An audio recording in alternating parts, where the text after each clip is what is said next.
Bonjour. On a vu le concept d'interruption avec les timers. On va en reparler en détail aujourd'hui, montrer la différence entre scrutation, polling, et puis l'interruption, parler des vecteurs et des routines d'interruption qui sont appelées par le processeur et qui utilisent la pile. Je reviens 15 ans en arrière quand le microcontrôleur 16F877 a été annoncé, c'était le plus performant de l'époque. Son mécanisme d'interruption était d'avoir une interruption unique, autorisée, comme on l'avait vu, par un bit d'interruption générale. Et devant cette possibilité d'interruption, il y a plusieurs flags, le timer, une entrée externe, et je me souviens plus de ce que faisait celle-là.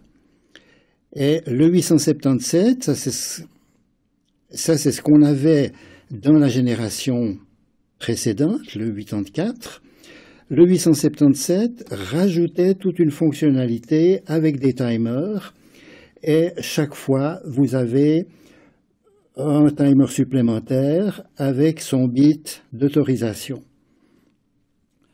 Du point de vue interne, l'architecture était très simple, vous aviez un compteur d'adresse, vous aviez la mémoire programme, avec une position de démarrage pour le programme principal et une position de démarrage pour les interruptions. À l'adresse 4, donc au début du programme, il fallait mettre une instruction de saut dans la partie d'exécution et puis la routine d'interruption pouvait s'exécuter à partir de 4. Quand il y avait interruption ou quand il y avait une routine qui était appelée, eh bien, la pile offrait la possibilité de quelques accès imbriqués. Bien, l'amélioration, c'est de dire, c'est quand même embêtant quand on a une interruption, de balayer tous ces flags, c'est du polling, comme on dit en anglais, pour savoir lequel a créé l'interruption. Bien sûr, avec les enable, on a activé seulement les quelques interruptions qu'on va utiliser dans l'application, mais le perfectionnement évident pour la prochaine génération, c'était de dire, si on s'intéresse à cette interruption, ce serait agréable qu'elle aille directement appeler un vecteur, si elle est autorisée naturellement, appeler un vecteur dans le processeur, partir directement à une adresse différente. Et là, le terme de vecteur est utilisé, mais c'est une adresse de saut, et comme on le voit dans cet exemple pour un processeur un petit peu plus récent, mais c'est en fait un AVR plus simple que celui des cartes Arduino, vous avez un certain nombre de vecteurs qui sont préparés en mémoire. Vous avez le reset, vous avez le timer overflow qu'on a déjà vu, et cette liste se prolonge d'année en année en fonction de la complexité des processeurs. Alors, il y a différentes catégories d'interruptions. Vous pouvez avoir une pin extérieure qui demande une interruption, c'est ce qu'on appelle l'external interrupt. Vous avez le pin change, j'en reparle tout à l'heure. Vous avez le timer, on connaît. Vous avez le convertisseur AD, on en a parlé, mais je n'ai pas dit qu'il pouvait déclencher une interruption. En général, effectivement, avec la routine analog read, on attend que ça soit terminé. C'est la fonction analog read qui attend sur le flag pour savoir quand la conversion est terminée. Alors évidemment qu'on pourrait faire autre chose pendant ce temps et avoir une interruption au moment où le flag s'active. Il y a en général un canal analogique qui mesure la température à l'intérieur du processeur. Donc ce qu'on pourrait programmer là, c'est que en-dessus d'une certaine température, eh bien, il y a une interruption et que vous déclenchez une action de clignotement spécial, par exemple. Vous avez naturellement des interruptions associées aux possibilités de communication, on en reparlera. Vous avez le watchdog. Qu'est-ce que c'est? eh bien le chien va hurler si vous ne vous occupez pas de lui donner à manger en temps voulu. En d'autres termes, vous avez un compteur qui décroît pour arriver à 0, et quand il arrive à 0, ça crée cette interruption watchdog. Et ce que vous devez faire dans le programme, c'est remettre dans ce registre de watchdog une valeur suffisamment grande pour avoir le temps de la réactiver. Alors ça peut être utile par exemple dans une station météo, où tout à coup une perturbation due à un éclair par exemple peut faire dérailler le processeur. Il y a peu de chances qu'il retombe dans le programme principal, qui réactive ce watchdog toutes les minutes par exemple, pour vérifier que le fonctionnement est correct. Si le fonctionnement n'est plus correct, au bout d'une minute, il va y avoir une action de réinitialisation déclenchée par cette routine watchdog. Vous avez des exceptions, ça devient un petit peu plus compliqué, mais il y en a une qui est facile à comprendre. Dans une division, vous n'avez pas le droit de diviser par 0. Si vous faites cette erreur de programme, eh bien, un processeur moderne va appeler une routine d'exception qui va vous sortir des calculs arithmétiques dans lesquels vous n'avez aucun espoir d'obtenir une réponse valable. Il peut y avoir des détections de mauvais fonctionnement interne. Vous avez enfin le non-maskable interrupt. Ça veut simplement dire qu'il n'a pas la porte haie qui permet de le désactiver. Donc c'est souvent, dans les anciens processeurs, associé à une pin qui permettait de récupérer le processeur, et elle n'existe plus sur les processeurs récents que j'ai vus. Et vous avez comme dernier recours le reset, qui évidemment n'est pas vraiment un vecteur d'interruption, c'est le démarrage du processeur qui se fait en position 0. Pour certains processeurs, éventuellement, ça peut être au sommet de la mémoire. Je mentionne encore ce sleep qui en fait n'est pas une interruption, c'est une possibilité de programmation qu'on reverra, qui en fait endort le processeur. Endormir, ça veut dire qu'on va désactiver le plus possible de ses fonctions, garder une horloge qui ne fait que surveiller les interruptions. Et dès qu'il y a une interruption, eh bien, le processeur va se réveiller pour servir cette interruption. Donc c'est un moyen d'économiser beaucoup d'énergie, puisque au lieu que le processeur tourne dans une boucle à la vitesse maximum et gaspille la même énergie que d'habitude, eh bien, on l'endort et il se réveille dès qu'il y a une sollicitation interne ou externe. Si je regarde maintenant un petit peu l'organisation mémoire de ce processeur, donc on a vu qu'il y a toute une série de vecteurs qui vont se trouver au début de la mémoire flash. Ensuite, vous aurez le programme, vous aurez les fonctions. Vous remarquez que la fin de la mémoire est une partie réservée, dans le fond, pour le programme de démarrage. C'est un programme relativement compliqué qui surveille USB et qui va vous permettre, via USB, de venir remplir ce programme.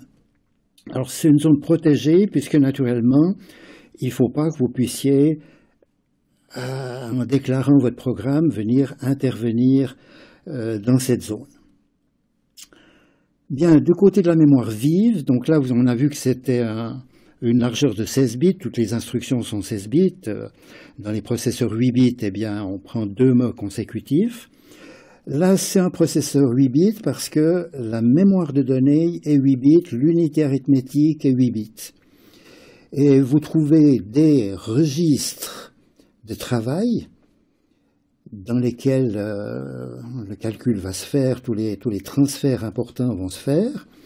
Quand on a besoin de plus d'informations, eh bien, on va chercher dans la mémoire vive, et c'est plus là, les transferts perdent du temps, donc on s'efforce de gérer, c'est le travail du compilateur, de gérer au mieux ces registres pour que l'exécution soit rapide et de préparer au moment de la compilation pour que l'on mette la bonne information dans mémoire vive ou dans les registres.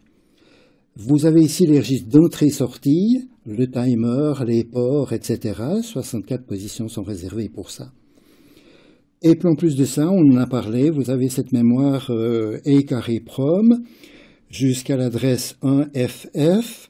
Donc 100 c'est 256, vous avez ici 512 positions mémoire des prom. Alors, revenons pour préciser ces interrupts externes. Donc vous avez, dans le cas des processeurs qu'on trouve sur Arduino, deux pins qui peuvent déclencher une interruption. Et alors, vous avez le vecteur int0 qui va être appelé si vous avez activé une des deux pins, int1 si vous avez activé l'autre des deux pins. Et maintenant, évidemment, on va laisser le choix à l'utilisateur de dire est-ce que c'est un flanc montant, un flanc descendant, un changement qui va activer l'interruption. Alors, cette information, vous la trouvez dans un registre. Et là, j'ai copié quelques petites parties de la documentation du fabricant. Et on vous dit, voilà, ces 2 bits vous permettent d'avoir le choix suivant. Si c'est la configuration 00, eh bien, c'est un low level, c'est un état 0, hein, vous avez peut-être de la peine à lire. Si c'est 01, c'est un changement, any logical change. Si c'est 10, c'est un flanc descendant. Si c'est 011, c'est un flanc montant. Donc vous choisissez quand votre interruption va être déclenchée en disant dans ce registre EICR, eh bien on va activer par exemple Falling Edge en prenant ce bit-là qui va se trouver activé dans ce mode de configuration. Maintenant, en plus de ça, il faut savoir que le flag d'interruption sera dans ce registre à cette position. En fait, le vecteur d'interruption va nous faciliter ça, mais ce qui est très important, c'est d'activer cette interruption avec un interrupt enable. Donc ça, dans cet interrupt enable mask, on va activer le int1. Et ça a été fait, c'est à faire dans le setup. Ensuite, une fois qu'on a activé préparé toutes les interruptions, on va pouvoir faire le set interrupt enable, SEI, et le programme dorénavant sera sensible à ces interruptions. Alors, au niveau des fonctions qu'il faut définir associées à cet interrupt, eh bien, le compilateur, en association avec le processeur, vous permet d'écrire ISR, Interrupt Service Routine, et le nom int1vect va être reconnu pour aller exécuter ce qui doit être exécuté lorsque cette interruption est activée. Alors là, j'ai décidé tout simplement qu'on fait clignoter une LED. Donc c'est tout le contenu de cette procédure d'interruption. Initialiser les registres, demander au processeur de partir à la bonne adresse dans le bon vecteur d'interruption et faire ce que vous avez à faire avec quelques petites règles que l'on verra si on essaie de faire quelque chose d'un petit peu plus compliqué. Alors Arduino vous dit « Ouh là là, c'est trop compliqué pour vous, on va vous fournir un attach interrupt ». On va fournir une librairie attach interrupt et une fois que vous avez défini le pin mode, vous écrivez attach interrupt, vous écrivez le numéro de la pin, mais dans certains cas c'est le numéro 01 de ces interruptions, vous donnez le nom de la procédure que vous devez exécuter et vous dites avec des mots-clés que vous trouvez à tel endroit, si c'est low, si c'est change, etc. Et puis ensuite, dans votre programme, dans la partie des fonctions, il faudra définir la fonction faire quelque chose, qui ici était simplement clignoter, et voilà comment ça s'écrit dans l'esprit Arduino, où la réponse à l'interruption sera naturellement beaucoup plus lente, puisque chaque fois ce sont des procédures qui testent et qui déclarent. Donc à vous de choisir. Et parlons maintenant des pin change. Alors le pin change agit sur plusieurs bits à la fois. Il agit en fait sur un port pour savoir s'il y a eu changement. L'application type, c'est un clavier balayé, où en fait, étant donné que vous avez beaucoup trop de touches, vous ne pouvez pas les relier directement au processeur, on fait un réseau où on va sélectionner une rangée de touches, et les touches qui sont pressées, donc on va mettre un 0 dans le cas particulier, puisqu'on a des pull-ups, les touches qui sont pressées vont passer à 0. Alors chacune de ces touches va être lue, là j'en ai dessiné qu'une seule, mais ça veut dire que je me suis intéressé à cette pin ici, et puis pour dire que je m'intéresse à cette pin, je dois agir sur un masque qui va activer ici la porte A pour que la logique qui suit soit attentive à ce qui se passe sur cette pin. Donc ça c'est toujours ce principe général qu'on trouve avec les autorisations. Alors qu'est-ce qui se passe maintenant? Vous n'avez pas appuyé sur cette touche, donc vous avez un 1. Ce 1 passe dans un registre à décalage, vous vous souvenez, il continue dans le registre à décalage puisqu'ils sont bêtement connectés à la suite l'existe. Là vous avez une porte ou exclusif, 1 et 1, ça veut dire 0. Maintenant vous appuyez sur la touche, qu'est-ce qui se passe? Vous allez avoir un 0 ici d'abord, qui va passer par la porte puisque vous avez autorisé.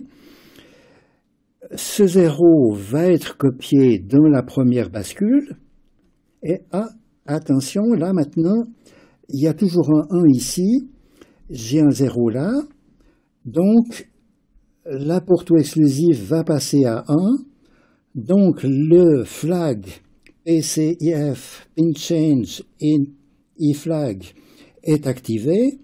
S'il est autorisé avec un interrupt enable, si les interrupts sont actifs, vous êtes parti dans la routine qui va vous dire que vous avez activé sur cette touche. Et étant donné qu'on vous offre que la possibilité de faire un pin change, eh bien, vous aurez également une interruption quand c'est relâché. Et on ne reparlera pas des claviers balayés, mais si vous les étudiez, eh bien vous apprendrez que ça peut être prudent de mettre des diodes à chaque intersection pour éviter qu'il y ait ce qu'on appelle des touches fantômes, des touches qui apparaissent alors qu'on ne les a pas sollicitées. Alors voilà, on a pu faire une petite révision de système logique ici, et c'est multiplié sur, dans les processeurs Arduino, vous avez sauf erreur une vingtaine de fois 7 logiques, et vous pouvez distribuer les actions de votre clavier sur les pins qui vous arrangent, mais ensuite, je ne dis pas que c'est trivial de trouver la routine qui fonctionne bien. Bon, je reviens à mon timer. On avait vu qu'il pouvait créer une interruption. Donc, on a initialisé les registres, je ne veux pas tout répéter. Le but maintenant, c'est de voir un petit peu plus en détail une routine qui me semble très très utile pour beaucoup d'applications. Alors vous avez initialisé votre timer avec son horloge, avec son masque, et vous avez lancé les interruptions. Donc au moment où vous aurez toutes les 100 microsecondes une interruption qui vous amène ici dans timer 2 overflow, le flag est automatiquement remis à 0, c'est la procédure générale avec AVR. Vous réinitialisez votre timer pour avoir une nouvelle interruption dans 100 microsecondes. Et maintenant, vous êtes parti pour faire ce que vous voulez. Et l'exemple que j'explique un petit peu plus en détail, parce qu'il correspond mieux à quelque chose que je fais fréquemment, toutes les 100 microsecondes, vous avez envie de gérer un encodeur de rotation, on en parlera prochainement. Toutes les 100 microsecondes, il faut gérer des moteurs pas à pas parce que les transitions pour les pas doivent être assez précises. On parle aussi des moteurs pas à pas prochainement. Et maintenant, on n'a plus besoin de faire les choses aussi fréquemment, donc on met en route, on surveille un compteur par 40 qui, toutes les 40 fois, recommence, et ce qui veut dire qu'on va continuer, on va exécuter toutes les 4 millisecondes cette fonction qui est du PFM, ça c'est mon petit préféré, pour remplacer le PVM. On en reparlera aussi en détail. Et maintenant, j'aimerais encore faire quelque chose toutes les secondes et vous rafraîchir la mémoire à propos du Watchdog. Vous lancez une opération, vous attendez une touche d'un clavier. Eh bien, si cette touche ne vient pas, il faut arrêter d'attendre à un moment donné. Donc ça, c'est ce qu'on appelle le concept du time-out, du forclos, devrait-on dire en français. Et là, je réalise une fonction time-out qui pourrait être programmée en fonction des besoins. Alors, toutes les secondes, ça c'est avec ce petit compteur qui va compter 250 fois 4 millisecondes. Je décompte un timeout. Et si ce compteur arrive à 0, je dois faire quelque chose. Et puis ce quelque chose, ça sera une procédure que je vais définir qui s'appelle alarme timeout.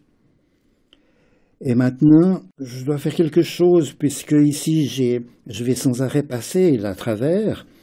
Donc il faudrait éviter que le compteur timeout reste à 0 si ce n'est pas moi qui ai décidé.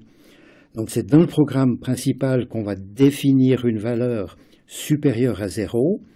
Et maintenant qu'on est arrivé à 0, il faut rester tranquille. Donc là, une solution, c'est de réincrémenter le timer, comme ça, on sera différent de 0. Donc ce qu'on a vu aujourd'hui, c'est cette différence entre polling et interruption. C'est la puissance de ces vecteurs d'interruption qui oblige à comprendre un petit peu la structure du processeur si on veut travailler directement avec cette mise en route d'interruption qui est très efficace. Et je vois qu'on n'a pas beaucoup parlé de la pile qui en fait est simplement un petit peu plus grande que dans le cas des appels de procédures fonctions usuelles, puisqu'il faut sauver un peu plus de l'état du processeur.